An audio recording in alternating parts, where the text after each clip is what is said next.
But I think the important thing is just make sure to put the kids first. Ryan, are you going to keep making YouTube videos? I think I will keep going for a while, yeah. From multiple arrests to blurred lines between fun and business, Ryan's parents have gone way too far. What are the labor laws about putting your kids in videos? Like how do you quantify the value that they're bringing to the content? Is that value going back to them? Yeah, his parents didn't exactly meet under the dazzling circumstances that we associate with their lives today. In fact, their beginning was pretty ordinary. Two college students navigating their way through life. Shion, originally from Japan, was studying civil engineering, while Loan was focusing on her own career path working toward becoming a teacher. Their relationship began in an especially funny way. At the restaurant, I ordered some really spicy wings that I didn't know were really hot. The two had been invited by a mutual friend to attend an art gallery, and they all had lunch together before heading to the gallery. After that embarrassing moment, Shion and Loan started hanging out more often. The first date became the second, and then the third, and then pretty soon they was in a relationship. They realized that they had a shared ambition, a love for education, and a desire to create a good life together. Their bond grew strong over the years, and after graduating, they started building a life together. Shion pursued his engineering career, while Loan began working as a chemistry teacher. Now they married and soon welcomed their first kid, Ryan, into the world in 2011. Like any parents, they was adjusting to sleepless nights and diaper duty. Now at that point, there was no way they could have known that their little family would become a global sensation. So how did an average family become a popular figure in the kids industry? In an interview, little Ryan reveals that this was his idea. When I was 3, I was watching other people, and I was like, why am I not on there? And I started my own YouTube channel. Ryan's first video went live in 2015, and from there, things took off quickly. Shion, with his background in engineering, was the more technical mind behind the scenes, handling editing and production, while Loan worked on the creative side, planning videos and helping Ryan feel comfortable in front of the camera. Together, they managed to turn a simple toy review idea into one of the most recognizable brands on the planet. What began as Ryan Toys Review in 2015 has since transformed into Ryan's World, one of the most recognizable brands in children's content, with Ryan's face plastered on everything from toy shelves to cereal boxes. How old were you? Do you remember? That looks like 4 or 5. Oh my gosh. But while the success story might seem like a digital age fairy tale, nobody could have predicted the nightmare that would shortly ensue. What lines would Ryan's parents cross in pursuit of fame and fortune? At its core, Ryan's World began like countless other YouTube channels. Ryan's parents uploaded videos of him unboxing and playing with toys, a simple concept that proved to be incredibly magnetic. Kids loved watching someone their own age engage with toys that they coveted, while parents appreciated the wholesome, family-friendly nature of the videos. Ryan's genuine excitement was contagious, and pretty soon, millions of kids around the world were tuning in to see what he'd unbox next. The views started pouring in fast. Within months, some of Ryan's videos was racking up millions of views, and by 2018, the channel had ballooned into a colossal online presence. By then, Ryan Toys Review had become more than just a small family project. It was a global phenomenon. Ryan's World now boasts over 32 million subscribers and more than 50 billion views, with individual videos often garnering tens or even hundreds of millions of views each. For example, a video of Ryan unboxing a giant Easter egg filled with toys has accumulated over 2 billion views, which is more than the population of most countries. The massive viewership wasn't just translating into internet fame, but also into jaw-dropping profits. By 2020, Ryan was earning an estimated $30 million annually, according to Forbes, making him one of YouTube's highest paid creators. Most of the revenue came from ads on the channel and lucrative brand deals, but the income stream soon expanded to merchandise, TV deals, and even video games. Yeah, the Kaji family was riding high, and Ryan's face was everywhere. As the channel grew, so did the scope of Ryan's World. What started as simple unboxing videos soon evolved into an entire media franchise. The family partnered with major companies like Nickelodeon and Walmart, launching toy lines, books, and even an official Ryan's World app. There are now Ryan's World themed action figures, clothes, school supplies, and a seemingly endless list of products.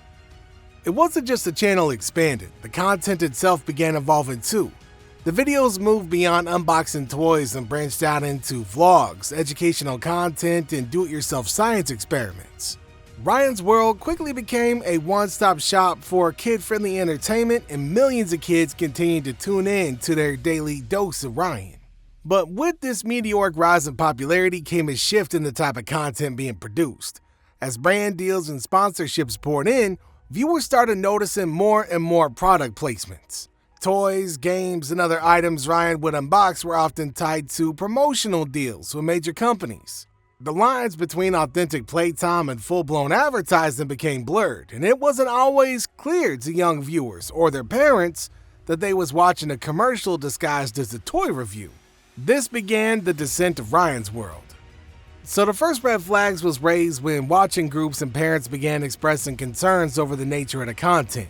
What seemed like innocent fun now looked more like an elaborate marketing strategy aimed at kids, many of which couldn't yet distinguish between entertainment and advertising. A study conducted by the Pew Research Center revealed that young viewers often take the recommendations of YouTube personalities at face value, particularly when it comes to toys, making them highly susceptible to sponsored content.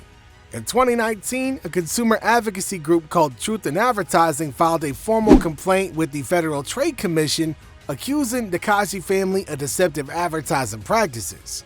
The complaint stated that the channel didn't properly disclose when videos were sponsored, meaning the kids was often exposed to hidden advertising. This led to accusations that Ryan's parents were exploiting their young audience for profit, promoting materialism and consumerism in ways that weren't transparent. One of the primary concerns was a lack of clear separation between sponsored content and regular videos. According to the complaint, many of Ryan's videos featured paid promotions, but these weren't always labeled as such.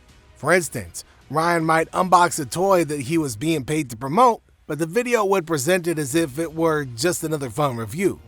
For young kids who aren't developmentally equipped to understand the difference between ads and organic content, this raised a bunch of ethical questions. It did not help that Loanne had a criminal past. As the social scrutiny grew, it became widely known that she had been arrested when she was 18 years old. Yeah, apparently she'd been caught shoplifting clothes worth $93 at JCPenney at Alameda Mall in Houston, Texas. Now, a lot of people interpreted this as a mother willing to exploit her kid for monetary gain. Of course, this assessment was unbiased, as many other popular YouTubers have been exposed as, sharing their kids for profitability. Another layer of controversy emerged when some started questioning the impact that this enormous media empire might be having on Ryan himself. Being in the spotlight from such a young age comes with its own set of challenges. Critics pointed out that Ryan's daily involvement in filming, promoting, and appearing in videos could be putting undue pressure on him. Was Ryan being pushed to work too much? Did he truly enjoy filming, or was he just doing what his parents told him to? Check it out. What are you looking forward to right now? Summer camp. It's like 7 weeks, maybe, or 6. You're gonna be a different person when you come back. Now, these were difficult questions, and while there ain't no clear evidence that Ryan was being exploited, the concern remained. How much is too much for a child star? Additionally, some parents voiced concerns about the materialism that Ryan's World seemed to promote. The constant stream of toy unboxing, product reviews, and branded merchandise left some wondering if the channel was encouraging a consumer-driven mindset in young kids. In the face of these controversies, Ryan's parents have remained largely positive about their intentions. They've addressed concerns by emphasizing that Ryan genuinely enjoys filming the videos and playing with the toys. They've stated that they try to balance Ryan's YouTube career with regular childhood activities, including school and hobbies. The family also took steps to comply with FTC regulations. They began labeling sponsored content more clearly, adding disclaimers to videos where Ryan was promoting a product. While this shift might help alleviate concerns about the channel being overly commercialized, it hasn't erased the doubts in everybody's minds. But Ryan's World is facing a challenge that nothing could ever change. Ryan is getting older. Now he's becoming a teenager, and therefore kids is gonna have a hard time relating to his content. Despite his obvious age, he continues to release videos, and this is something that the public has not reacted well to. Red Titan. What is this? A Red Titan comic book and full-length pages? You know what that means. Many people have criticized Ryan's parents for allowing him to continue reviewing toys, which is not something that he ought to be doing. Already, a lot of people argue that Ryan's childhood was snatched away from him since he was busy shooting content for the YouTube channel. To take away his teenhood is a crime many are reluctant to forgive, but that ain't all. He's also got two twin sisters, Emma and Kate, who were introduced to the public not long after they were born. Very good at drawing. So this is some of Kate's drawing. She loved drawing little girls and princesses and rainbow. Do you see it? As Ryan's World grew into a global brand, the twins began appearing in videos and became part of the family's YouTube presence. Their involvement sparked speculations about the future of the channel, with many wondering if Emma and Kate could eventually take over the reins as Ryan grows older. After all, Emma and Kate are at the perfect age to connect with a younger audience that Ryan's World has cultivated over the years. But that raises a significant question. Would this even make sense?